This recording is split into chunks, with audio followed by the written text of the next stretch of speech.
Question में लिख देता हूँ बेटा, CBSE 2014।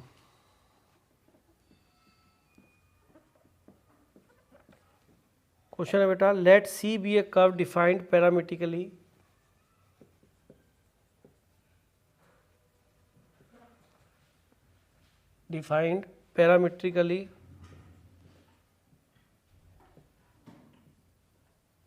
As x equal to, लिखा है बेटा, a cos cube theta and y equal to a sin cube theta and theta is from 0 to pi by 2.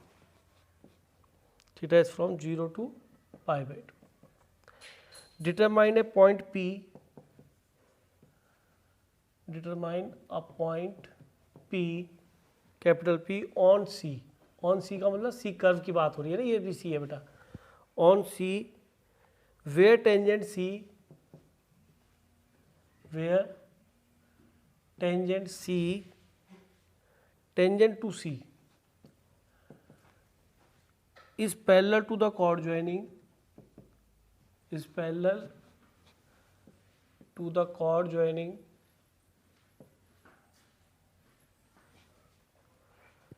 the points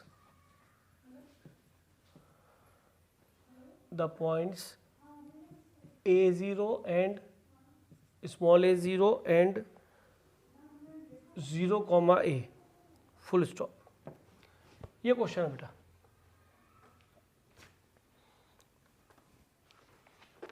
try कीजिए बेटा. बेटा बताइए किसका सॉल्यूशन हो गया बच्चों का. सबसे पहले तो सी को कर्व है डिफाइन इस तरीके से, तो चाहो तो dx by dt dy by dt निकाल लो अलग अलग, या फिर एक काम करो इसको उसमें चेंज कर लो सीधा. किसमें? कार्टेशियन में, x और y में. ये तुम्हारे पर डिपेंड करेगा, क्योंकि कार्टेशियन में इजीली चेंज हो जाएगा तो कर्व भी आपको इजीली मिल जाएगा. और नहीं तो dy by dx at that point, dy by dx at that point निकालने के बाद स्लोप मिलेगी तब होगा. तो सबने पैरामीट्रिक से करा है या बेटा कार्टेशियन में कन्वर्ट करा है, बताइए. तो एक काम करते हैं, अगर आपने पैरामीट्रिक से करा तो मैं कार्टेशियन से ट्राई कर लूँ, तो तुम्हारे दो तरह के मेथड आपके सामने आ जाते हैं ना. क्योंकि कार्टेशियन से आप डिफरेंशिएशन करना चाहते हैं, क्योंकि जनरली हम ऐसे बहुत कम ही करते हैं कार्टेशियन में कन्वर्ट करें. कोई दिक्कत आएगी तब की तब देखी जाएगी, पैरामीट्रिक से कर लेंगे. यहाँ से हमने x अपॉन ए लाए बेटा, क्योंकि इसके अंदर मुझे दिख रहा है कि मैं इजीली कर पाऊंगा. ये x अपॉन ए की पावर कितना हो गया 1/3, ये हो गया cos x. Similarly y by B को y बाई ए था, ये भी चलो ए ही है तो अच्छी बात है, अननोन कम हो जाएंगे. ये हो गया cos साइन की पावर x, और यहाँ पे मैंने x क्यों लिखो, थीटा लिखो भाई, है ना. ये हो गया 1/3 यहाँ पे आ जाएगा, तो ये साइन x हो गया, साइन थीटा हो गया. ठीक है जी. अब मैं अगर इसे स्क्वायरिंग एडिंग करूँ तो डेफिनेटली थीटा एलिमिट हो जाएगा. तो x की पावर 2/3 अपॉन a की पावर 2/3, y की पावर 2/3 अपॉन a की पावर 2/3 इक्वल टू 1. तो x to the power 2/3 plus y to the power 2/3 equal to a to the power 2/3. ये आपका कर्व आ गया बेटा, फंक्शन आ गया. और अगर मैं इस फंक्शन निकालूंगा दोबारा से, तो a की पावर 2/3 और x की पावर 2/3 इस तरह से आ जाएगा, और यहाँ पे पावर क्या बन जाएगी 3/2 इधर ले जाके. तो ये आपका fx भी मिल जाएगा आपको. तो मुझे लगता है इसमें कोई प्रॉब्लम नहीं है, fx आपके सामने आ चुका है. और डेफिनेटली आपको ये कहे कि 0 माइनस a 2 0 है, 0 2 है. अच्छा, इससे 2 पॉइंट है, कर्व कुछ ऐसे बनेगा. यहाँ पे बेटा 0 पे ए, यानी कर्व यहीं से स्टार्ट हो रहा है ओरिजिन से. नहीं 0 पे ए वैल्यू है ये ना, तो 0 यहाँ ओरिजिन है, यहाँ पे ए हाइट हो जाएगी. 0 पे ए और बेटा ए पे 0, कर्व शायद ऐसे आ गया है, थोड़ा अच्छा रहेगा बताना भी. ए पे 0 हो गया, तो यहाँ पे कॉर्ड ज्वाइनिंग बनी बेटा, कुछ मतलब रफली आइडिया है. और ये आपका इस तरह से यहाँ पे टेंजेंट बन जाएगी जो इसके पैरेलल हो सकती है. तो हमें कुछ नहीं करना बेटा, एक पॉइंट 0 और a के बीच में आ जाना चाहिए, है ना. ये क्योंकि 0 0 पॉइंट है, इसके बीच में ये जो लेंथ बनी है वो a बनी है, इसके बीच में कहीं ना कहीं पॉइंट आ जाएगा.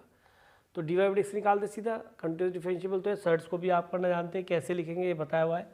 तो dy बाई dx सीधा यहाँ से निकालता हूँ बेटा, जैसे f' निकालते हैं 3/2 और a की पावर 2/3, x की पावर 2/3, होल पावर कितना आ जाएगा 3/2 माइनस 1, और इसका डिफरेंशिएट करोगे -2/3 x की पावर -1/3. तो ये 1/3 आ जाएगा। तो गंदा सा तो लग रहा है, पर चलो ट्राई कर लेंगे, प्रोडक्ट में बेटा ना। अब आपको इसको f' c निकालना है, एक तरह से f' है, और जब आप इससे f' c निकालेंगे तो fb minus F A upon B minus A करेंगे।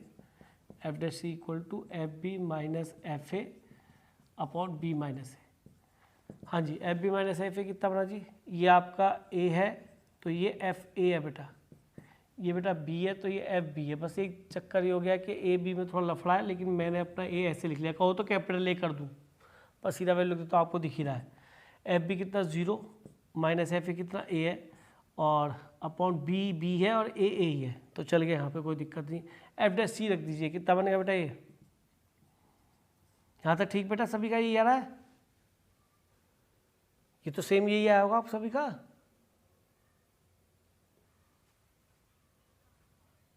हाँ तो तभी तो मैं कह रहा हूँ कि ये आपका FB कितना बनेगा, एक तरह से 0 है ना, ठीक है 0 है। माइनस FA कितना बनेगा A upon B minus A, B कितना बनेगा A, और A कितना बनेगा 0।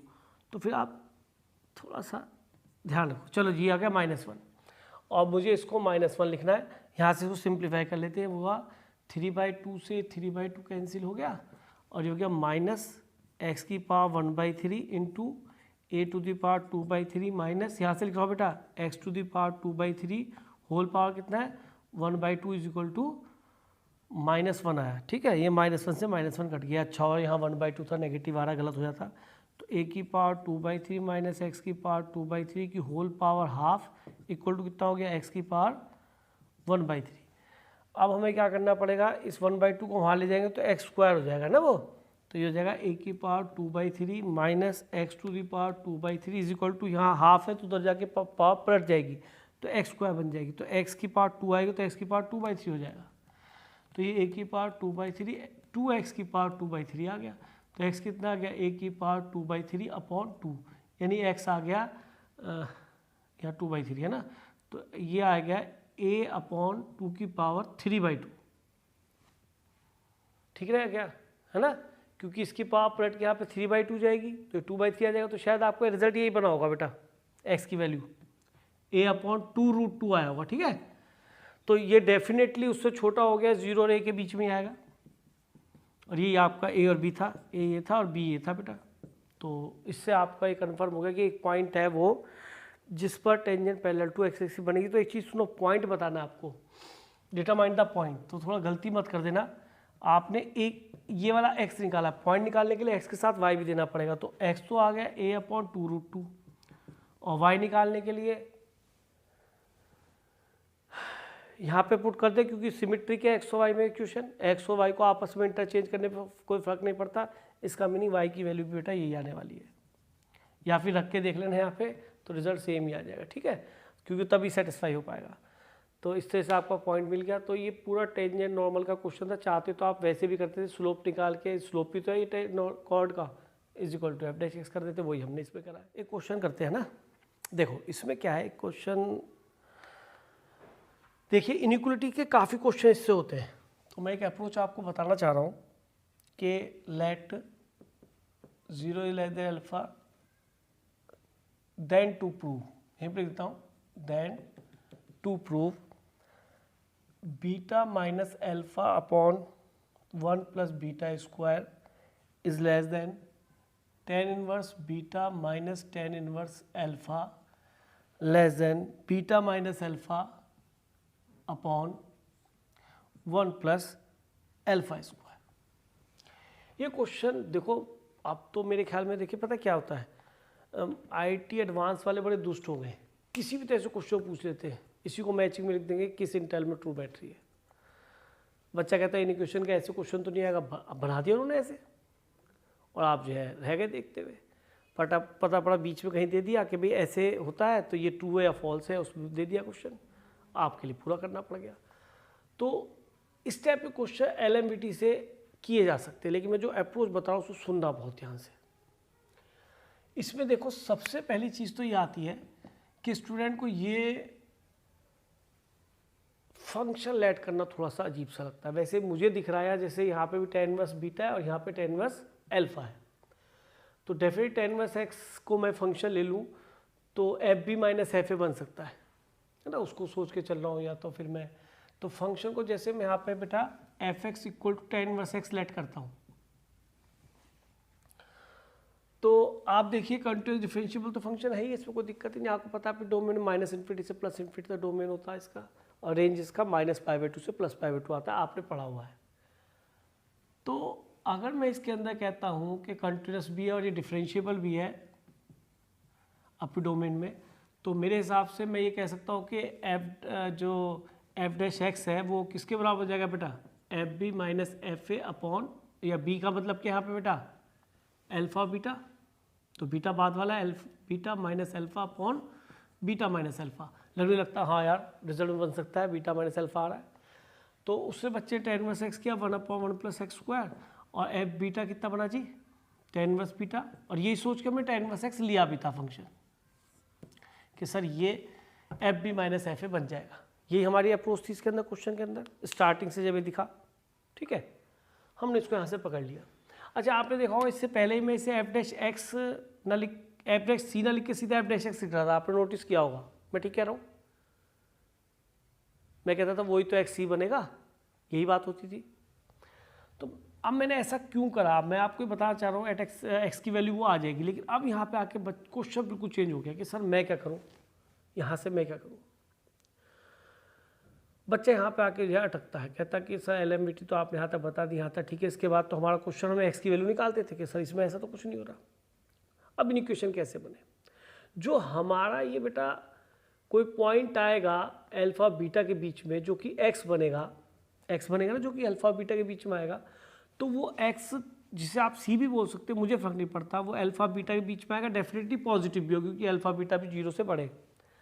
तो जरूरी हो जाता है कि या इसको सी बोल दे, मुझे फ़र्क नहीं पड़ता, किसी सी पे आएगा जो ए और बी के बीच में, यहाँ पे जिसको मैं अल्फ़ा बीटा बोल रहा हूँ। तो ज़रूरी हो जाता है कि भैया ये वैल्यू अल्फ़ा बीटा के बीच में आएगी, तो हमें देखना पड़ेगा, ये मोनोटोनिसिटी चेक करनी पड़ेगी इसकी। अब बच्चा कह ले ये और नई चीज़ आ गई, मोनोटोनिसिटी चेक करा रहे। अरे भैया मैंने कोई गलत ना कह दिया, आप ये बताइए अगर कहीं पे x लिखा है 0 से लेके π/2 तक है, और आप इसको बनाना चाह रहे हो cos x, तो cos x क्या आप इसको ऐसी कर देंगे, बताइए? ये तो गलत हो जाएगा भाई, ये तो गलत हो जाएगा, ये तो 1 से 0 के बीच हो जाएगा। अरे ऐसा कौन सा होता है? तो आपको चेक करना पड़ेगा, ये जो मेरा फंक्शन है इसको मैं बनाना चाह रहा हूँ यहाँ पे कि 1/1 + x² लिखना चाह रहा हूँ, 1/1 + c² लिखना चाह रहा हूँ, और मैं इसे ऐसी कर दूँ, मुझे क्या पता है फंक्शन का बिहेवियर क्या, इन इक्वेशन से चेक करूँगा?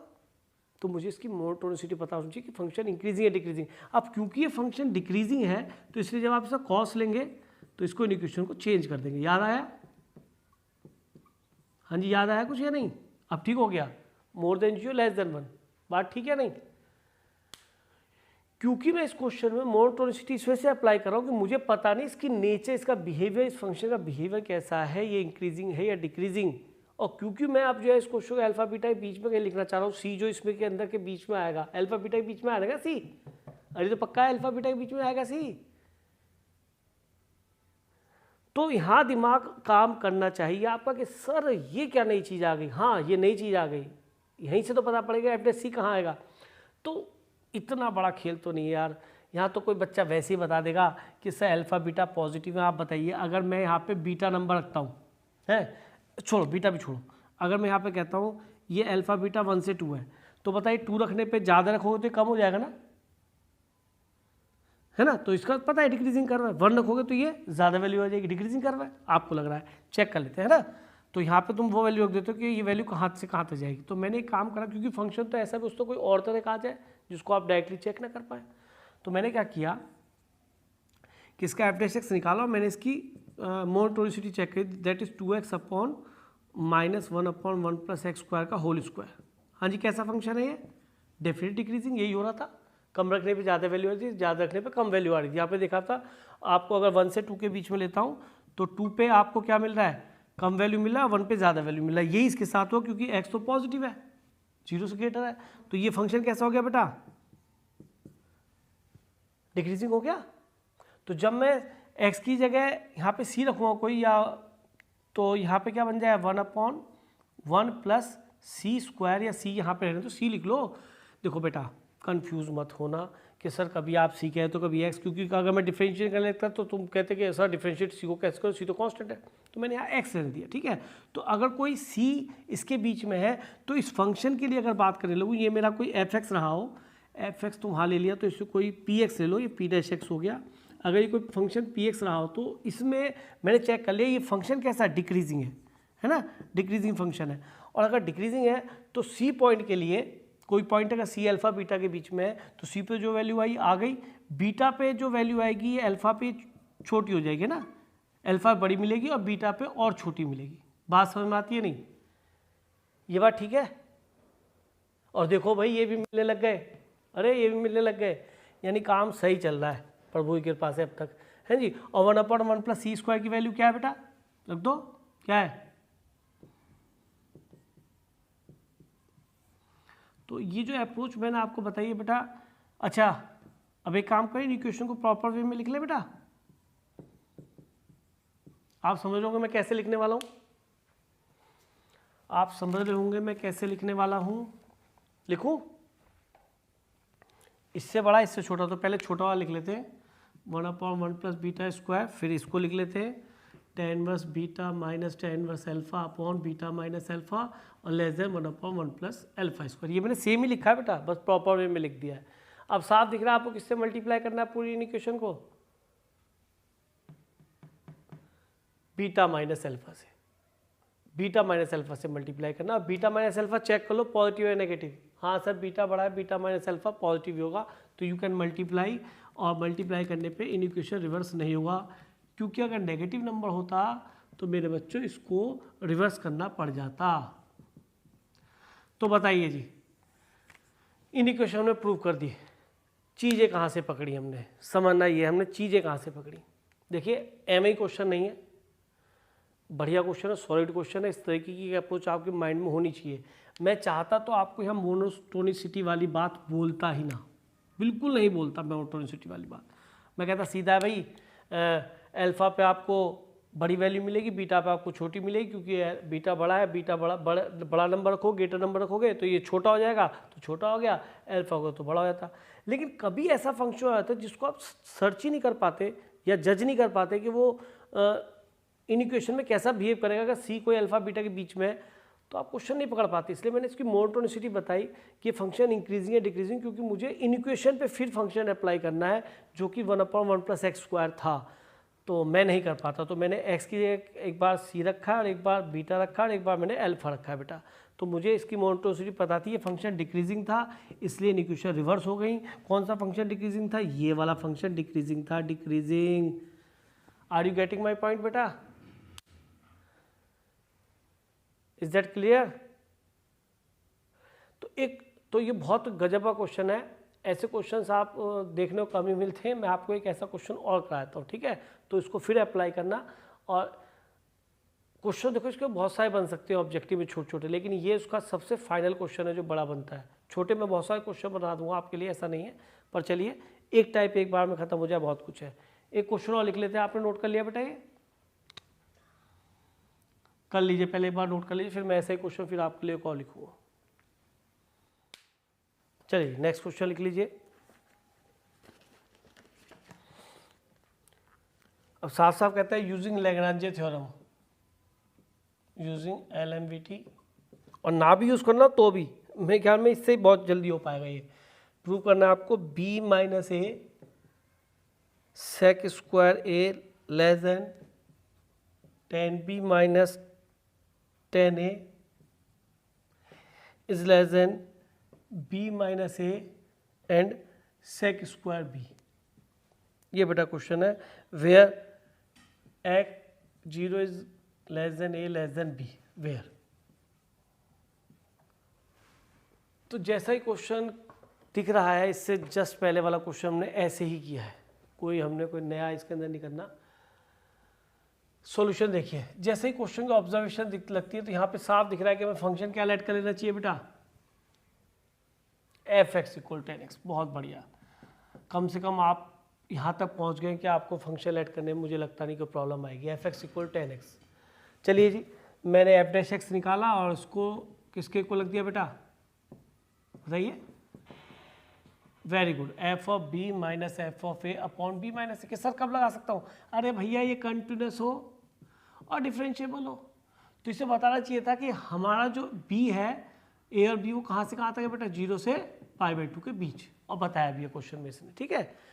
तो या फिर ऐसा पॉइंट ना आ जाए जिसपे डिसकंटिन्यूस हो जाए, नहीं तो फिर डिफरेंशिएबल नहीं होगा, फिर सारी कहानी हमारी बिगड़ जाएगी, हम एफ डैश एक्स निकाल नहीं पाएंगे। तो उसने बोला है उस क्वेश्चन में ए और बी जो दोनों ही हैं वो 0 से π/2 के बीच ही है बेटा।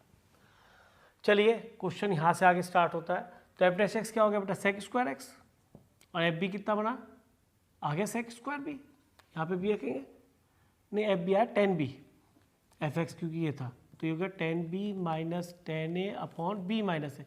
कि सर मज़ा आने लगा, ये आ चुका है। और सर अब बताओ जी कि सर इस फंक्शन पे हमें ये रेंज बननी है, बी और ए के बीच में देखना है ये फंक्शन आएगा किस तरीके से। तो अगर मैं ये कहूँ कि कोई फंक्शन x तुम्हारा x जो है ए और b के बीच में है, तो आप बताइए 10x का बिहेवियर, सेक स्क्वायर एक्स का बिहेवियर कैसा है, क्योंकि मुझे सेक स्क्वायर एक्स बनाना है इसे। अब बताओ सेक स्क्वायर एक्स का बिहेवियर कैसा होता है 0 से π/2 के बीच में, इंक्रीज होता है डिक्रीजिंग के साथ, देख लो ना कितनी लग रही है, डिफरेंशिएट कर लो, इसको पी एक्स लेट कर लो। हर क्वेश्चन में एक ही तरीका बेटा, मैं जो तरीका बताऊंगा इसकी क्या कर रहा हूँ मैं, मोनोटोनिसिटी चेक कर रहा हूँ, चेक कर रहे हैं ना। हाँ जी, ये क्या होगा, पी डैश एक्स क्या हो गया बेटा, 2 sec x, और sec x का sec x 10x, कि सर 0 से π/2 में दोनों ही पॉजिटिव होंगे, तो फंक्शन इंक्रीजिंग हो गया, तो आप इसका sec ले लीजिए, तो sec स्क्वायर a, और इनिक्वेशन रिवर्स नहीं होगी। अब आइए, मजा आया नहीं आया बेटा इस बात में, वहाँ इनिक्वेशन रिवर्स हुई थी, फंक्शन डिक्रीजिंग था, या फंक्शन, तो मुझे इनिक्वेशन पहुँचना पड़ेगा। यही वो तरीका है कि मेरा वो जो c आएगा जो कि x की तरह यहाँ बिहेव कर रहा है, वो a और b के बीच में होगा, उससे मैंने क्वेश्चन पकड़ लिया। तो यहाँ मोनोटोनिसिटी चेक करनी पड़ती है, क्योंकि आगे इन इक्वेशन पर पहुँचना होता है और x से fx पे पहुँचना होता है। ये इसका एक तरह से फंक्शन px है जो px पे पहुँचना होता है। यहाँ थोड़ा सा चालाकी है, और ये कितना बन गया बेटा, 10b minus 10a upon b minus A, that is sec square a, और that is sec square b। तो इन इक्वेशन में जब भी फंक्शन अप्लाई करो तो चेक कर लेना हो फंक्शन इंक्रीजिंग है या डिक्रीजिंग है, यानी कि चेक इट्स मोनोटोनिसिटी। अब साफ है कि b माइनस ए पॉजिटिव होगा, क्योंकि b बड़ा है a से, तो b से a घटाएंगे तो छोटा ही आएगा, पॉजिटिव आएगा मतलब। अब मैं b माइनस ए से मल्टीप्लाई करता हूँ, देखो इक्वेशन सेम बन गई बेटा, इन इक्वेशन। बताइए जी, क्लियर हुए क्वेश्चन या नहीं? तो कोई मेरे ख्याल में डाउट होगा नहीं, जैसा मैं समझ रहा हूँ। अगर किसी को कोई डाउट आ रहा है तो बच्चा पूछ सकता है। तो इन इक्वेशन देखिए मैंने कितने, अच्छा एक पैटर्न भी है, पैटर्न भी दिखता है कि इसे लैग्रांज से हम जल्दी पकड़ पाएंगे। उससे पहले वाले क्वेश्चन में पैटर्न था, है ना, F B minus F upon B minus A, और लैग्रांज उससे लिखा भी है, बाय एलएमवीटी कीजिए, तो हमने कर दिया।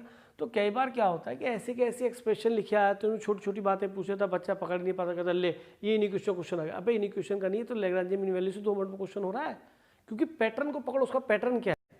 अगर पैटर्न नहीं पकड़ पाए तो आप जो इस क्वेश्चन में इन इक्वेशन में फंसे जाएंगे, अबे मैं क्या करूँ, मैं इसमें क्या लगाऊँ, ये नहीं समझ में आएगा। आप ये तो कहीं वेरिएबल ही नहीं है, ए और बी के बीच में क्वेश्चन आप पकड़ ही नहीं पा रहे कि सर इमेजिन करो, आज आप एलएमवीटी कर रहे हो, अभी 2 दिन पहले मैक्सिमम मिनिमम पे तब भी आपने इक्वेशन करी, इंक्रीजिंग डिक्रीजिंग में भी आपने इन इक्वेशन मैंने आपको पढ़ाई है मैथमेटिक्स में, इन इंक्रीजिंग डिक्रीजिंग में। तो क्या वहाँ पे ए और बी में इक्वेशन लिखी हुई थी?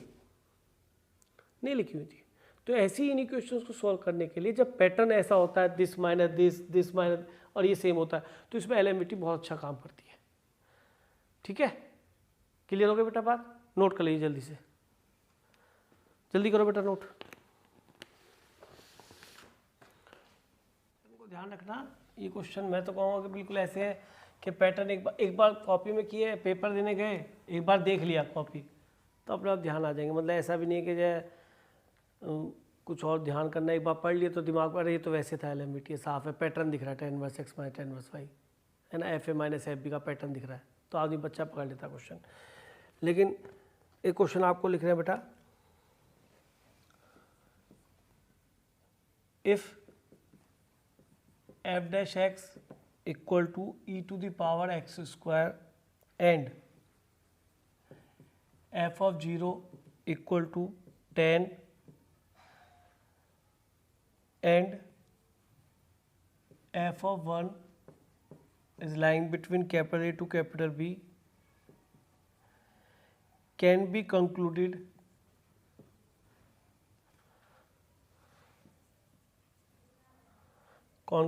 from LMVT then the largest value of A minus B. ये पूछा बेटा largest value of A minus B क्या आने वाली है। ठीक है, एक बात आप भी ट्राई करें। चलिए बेटा मैं ट्राई करता हूँ इस क्वेश्चन को। देखिए इस क्वेश्चन में जो अभी आपको दो क्वेश्चन है उससे आगे चल रहे हैं। पहली बात तो देखो कि एफ डैश एक्स सीधा दे दिया, इसमें एफ एक्स नहीं दे रखा। चलो ये डिफरेंशिएबल है और प्रॉब्लम खत्म हो गई। खुद डिफरेंशिएशन दे रहा है, डिफरेंशिएबल करने की जरूरत ही नहीं। सबसे बड़ी बात तो ये खत्म हो गई। चलिए जी, एफ जीरो दे रखा और देखो यहाँ पे फंसा दिया एफ वन। क्वेश्चन को बनाया गया जबरदस्ती। जैसे हम यहाँ पे सोचना पड़ेगा कि जीरो से वन की बात कर रहा है, तभी तो एफ जीरो और एफ वन यूज होंगे। यानी कि जो हमारा इंटरवल होता था एक्स इससे एक से बी के बीच में डिफाइन है, तो वो ए और बी हमारे क्या आ गया बेटा, ये ए बन गया और ये हमारा बी बन गया। तो क्वेश्चन यहाँ से थोड़ा पकड़ में आता है कि हाँ भाई ये ए बनना चाहिए, ये बी बनना चाहिए। लेकिन इसमें भी एक झमेला कर दिया उसने, कैन बी कंक्लूड LMVT से वो the largest interval of A minus B. यानी कि वो जानना चाह रहा है कि A माइनस बी की वैल्यू क्या बन सकती है ना, सबसे बड़ी और छोटी है। तो यानी इसकी भी सबसे छोटी और बड़ी वैल्यू चाह रहा है। तो इसका मतलब इसकी ये देखना पड़ेगा कि किस किस के बीच में आ रहा है, यानी कि इंक्रीजिंग वो वाला हो गया इनिक्विटी वाला क्वेश्चन। तो आप मुझे बताइए F dash X equal to क्या होता है बेटा, F B minus F A upon B minus A. है जी, ए और बी आपको पता है। ए कितना बेटा 0 और बी 1, तो ये हो गया एफ वन माइनस, अच्छा एफ वन की वैल्यू गिवन है आपको, नहीं एफ वन तो निकालना है, एफ वन तो बताएगा ही। अरे एफ वन ही तो ए और बी के बीच में जाएगा, एफ वन की यानी कि सबसे छोटी और सबसे बड़ी वैल्यू। कि सर यही तो इन इक्वेशन सीखा था अभी दो क्वेश्चंस में, छोटी और बड़ी वैल्यू निकालना। सर वो निकाल लेते, क्या दिक्कत है। और एफ जीरो कितना 10 और ये 1। ये एफ डैश एक्स कितना हो गया ई अपॉन एक्स स्क्वायर। कि सर फिर वहीं आके फंस गए उसी तरीके से क्वेश्चन में। अब आप बताइए एक्स, मैं यहीं से स्टार्ट कर रहा हूँ। अब ये बताइए फंक्शन इंक्रीजिंग है डिक्रीजिंग है 0 से 1 के बीच में? बताइए 0 से 1 के बीच में ई की power X square function increasing है या डिक्रीजिंग है?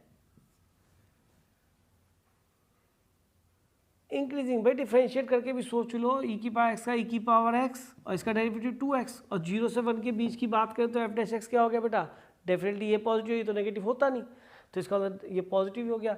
तो x अगर 0 से लेकर 1 के बीच में है तो मैं यहीं से स्टार्ट हो जाता हूँ। एक्स स्क्वायर कहाँ से कहाँ तक होगा बेटा, 0 से 1।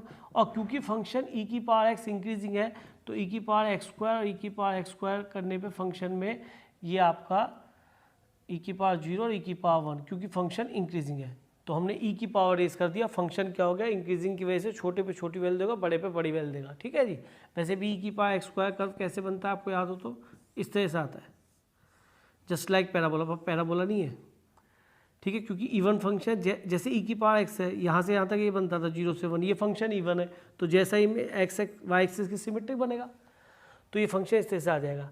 तो ई की पावर एक्स स्क्वायर क्या आ गया 0 से लेकर 1 के बीच में। चलो जी पहले देते हैं यहाँ पे, तो ई की पावर एक्स स्क्वायर 1 से ही आएगा। हो ये 1 से ही बनने वाला बेटा, ध्यान रखना।